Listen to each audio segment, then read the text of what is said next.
Hi friends, welcome back to my YouTube channel. Please subscribe ಮಾಡಿ. ಹಾಗೆ ಇವತ್ತಿನ ನಿನ್ನ ಜೊತೆ ನನ್ನ ಕತೆ ಧಾರಾವಾಹಿ ಏನಾಗುತ್ತೆ ಅಂತ ನೋಡ್ಕೊಂಬರೋಣ ಬನ್ನಿ. ಭೂಮಿಯವರು ಬಂದಿರ್ತಾರೆ.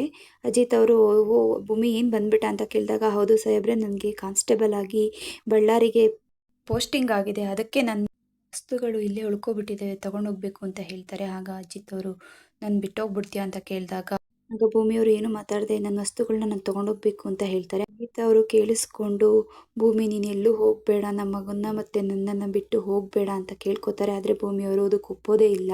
ಇನ್ನೊಬ್ಬರ ಕನಸಾಗಿರುತ್ತೆ. ಹಾಗೆ ಸತ್ಯಣ್ಣಂಗೆ ಹೇಳ್ತಿರ್ತಾರೆ, ನನ್ನಿಂದ ನಮ್ಮಮ್ಮ ಇಷ್ಟೊಂದು ಕಷ್ಟಪಡ್ತಿದ್ದಾರೆ, ಏನಾದರೂ ಈ ವಿಷಯ ಗೊತ್ತಾದರೆ ನಾನು ಏನು ಮಾಡಲಿ, ನಮ್ಮ ಅಮ್ಮನ ಉಳಿಸ್ಕೊಳಕ್ಕಾಗುತ್ತೋ ಇಲ್ವೋ ಅಂತ ಹೇಳಿ ತುಂಬ ಅಳ್ತಿರ್ತಾರೆ. ಆಗ ಸತ್ಯಣ್ಣವರು, ಇದಕ್ಕೊಂದೇ ಇರೋದು ದಾರಿ, ನೀನು ಭೂಮಿನ ನಿಜವಾಗ್ಲೂ ಮದುವೆ ಆಗು ಅಂತ ಹೇಳ್ತಾರೆ.